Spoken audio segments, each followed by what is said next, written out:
नमस्कार, super prime time में आपका स्वागत है। आपके साथ मैं हूं Sumera Khan. Super prime time में हम आपको दिखाएंगे देश दुनिया की हर बड़ी और अहम खबर, वर्ल्ड एक्सक्लूसिव और explosive news stories, world breaking news और वॉर ब्रेकिंग न्यूज जो आ रही है सीधे युद्ध के मैदान से। लेकिन शुरुआत सुपर प्राइम टाइम की वॉर ब्रेकिंग न्यूज के साथ। युद्ध के मैदान से जुड़ी इस वक्त की बड़ी खबर यह कि यूक्रेन में रूस के हवाई हमलों में कमी आई है। यूक्रेन ने 15 दिन में रूस के 15 एयरक्राफ्ट जला दिए हैं।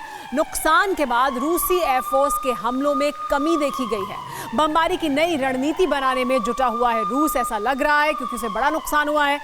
बीते 15 दिन में यूक्रेन ने युद्ध में जबरदस्त वापसी की है। ज़ेलेंस्की का काउंटर अभियान बहुत सफल रहा है। 2 मार्च को एक बार फिर यूक्रेन ने रूस के 2 सू विमान मार गिराए हैं। फरवरी मार्च में अब तक रूस के 15 जेट ध्वस्त हो चुके हैं।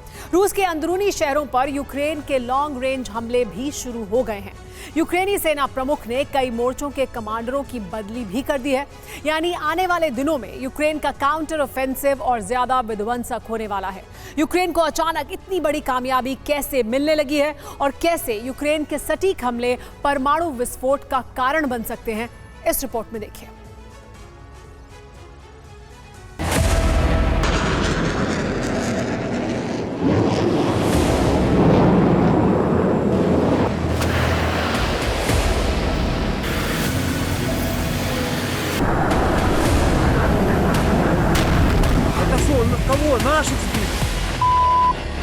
दो मार्च को रूस के एंगल्स एयरबेस से Su-34 और Su-35 की एक स्क्वाड्रन ने उड़ान भरी।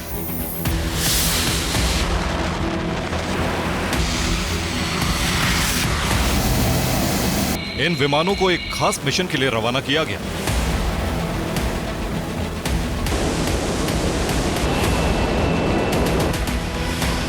इनका टारगेट था ईस्टर्न फ्रंट लाइन पर हथियारों की सप्लाई करने वाले यूक्रेनी गोदामों को तबाह करना।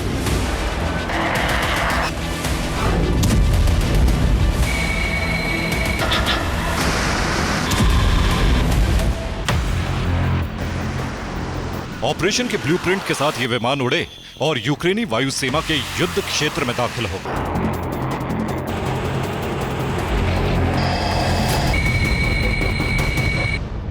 मिशन की निगरानी कर रहे कंट्रोल रूम ने देखा कि एक Su-35 का सिग्नल अचानक रडार से गायब हो गया।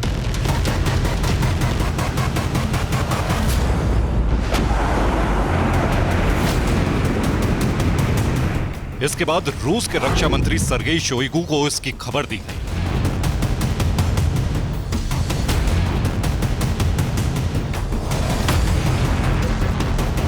रूसी वायुसेना के सारातोव कंट्रोल रूम ने खबर दी कि मरियोपोल के नजदीक Su-35 का सिग्नल मिलना बंद हुआ है। रूस यूक्रेन युद्ध की खबरें देने वाले एक टेलीग्राम चैनल ने दावा किया है कि रूसी जेट को यूक्रेन ने मार गिराया है।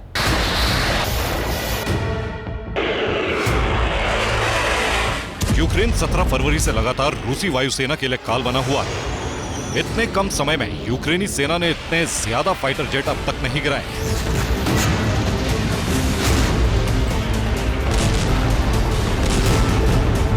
बीते 14 दिन में रूस के 15 विमान तबाह हो चुके हैं। इनमें 14 फाइटर जेट हैं और एक रूस का सबसे अत्याधुनिक टोही विमान A-50 शामिल है।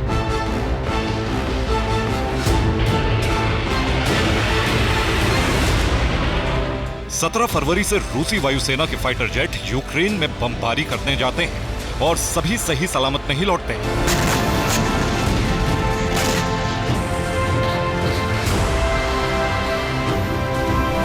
रूसी वायुसेना को बीते 15 दिन में कितना नुकसान उठाना पड़ा है, ये आंकड़े देखिए।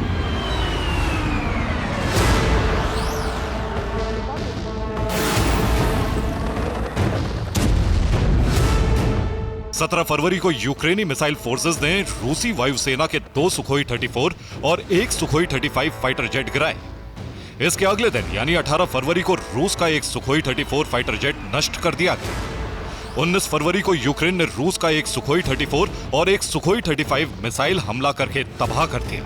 21 फरवरी को फिर 1 सुखोई 34 गिरा दिया गया। 23 फरवरी को रूस का 1 टोही विमान A-50 धराशायी कर दिया गया।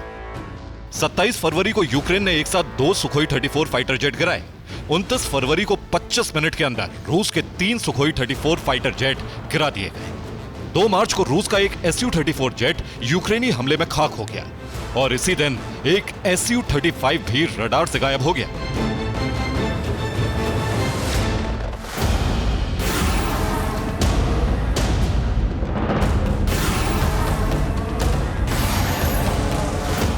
रूस भी इस बात से हैरान है कि अचानक यूक्रेन के पास ऐसा कौन सा हथियार आ गया है जिससे वो लगातार उसके विमान गिरा रहा है।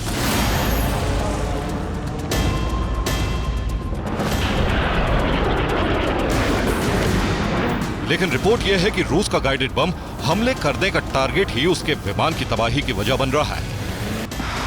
यह हो कैसे रहा है, इस मॉडल से समझिए।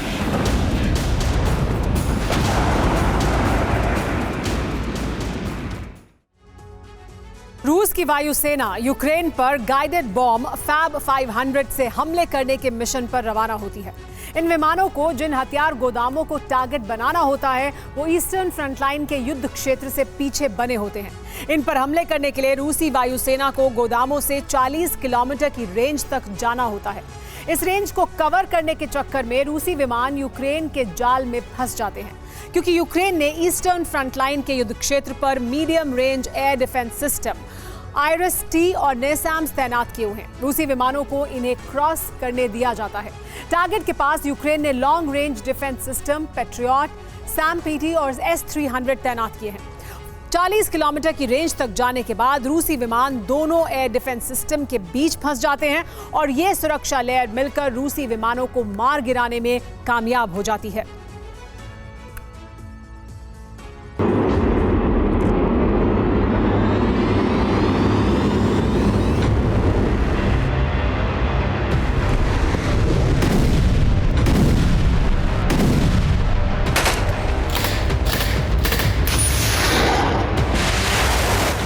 यूक्रेन अपनी सीमा में दाखिल होने वाले रूसी फाइटर जेट्स तो गिरा ही रहा है, साथ ही रूसी जमीन पर हमले भी तेज कर दिए हैं।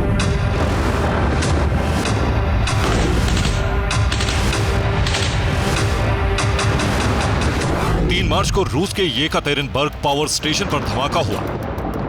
इससे रूस का पावर स्टेशन तबाह हो गया। इस स्टेशन से 3 मिलिट्री फैक्ट्री को बिजली सप्लाई होती थी। इसके साथ ही यूक्रेन ने रूस के सेंट पीटर्सबर्ग पर हमला किया है। सेंट पीटर्सबर्ग के एक तेल डिपो में इस हमले से आग लग गई। साथ ही हमले में एक रिहायशी इमारत को नुकसान पहुंचा है। यूक्रेन अब रूसी सेना को ईंधन और बिजली सप्लाई के ठिकानों पर हमले कर रहा है। यूक्रेन की नीति है कि जिस तरह से उसकी जमीन पर हमले हो रहे हैं, उसी तरह रूस की जमीन पर भी हमले किए जाएं।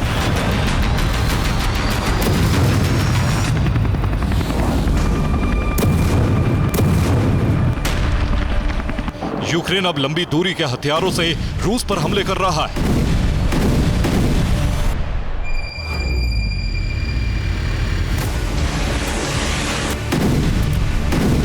यूक्रेन ने 3 मार्च को रूस के सेंट पीटर्सबर्ग के नजदीक ब्रोंका पोर्ट पर ड्रोन हमला किया। इस पोर्ट की दूरी कीव से 900 किलोमीटर है।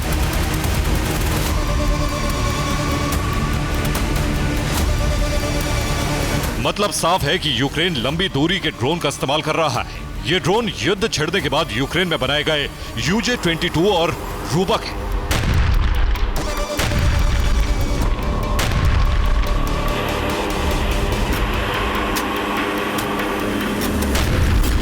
यूक्रेन का रूबक ड्रोन रूस के लैंसेट और ईरान के शाहेद ड्रोन की कॉपी है। यह कामिकाजी ड्रोन है, यानी टारगेट से टकराकर फट जाता है। इसका अगला हिस्सा यानी वॉरहेड रूस के लैंसेट ड्रोन जैसा है। पिछला हिस्सा ईरान के शाहेद ड्रोन जैसा है। खासियत यह है कि कम ऊंचाई पर उड़ान भरता है। इसकी रेंज 700 से 1000 किलोमीटर तक है। यूक्रेन के ड्रोन की रफ्तार 80 से 100 किलोमीटर प्रति घंटा है। इसमें 20 से 40 किलोग्राम तक विस्फोटक लगाया जा सकता है। यूक्रेन का दूसरा ड्रोन है UJ-22 बीवर। यह ड्रोन यूक्रेन ने मॉडिफाई करके बनाया है। इसकी रेंज 800 किलोमीटर तक हमला करने की है। इसकी रफ्तार 120 से 160 किलोमीटर प्रति घंटा है। इसमें 20 किलोग्राम तक विस्फोटक लोड किया जा सकता है। इन ड्रोन के अलावा यूक्रेन गाइडेड बम से भी रूसी चौकियों पर हमले कर रहा है। ये गाइडेड बम यूक्रेन को फ्रांस से मिले हैं और इनका नाम है AASM।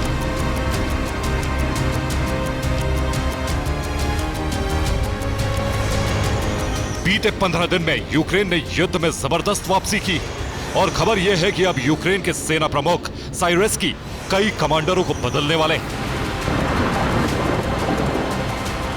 संकेत साफ है कि अब रूस पर पहले से ज्यादा बड़े हमले करने की तैयारी है। Bureau report, TV9 भारतवंश।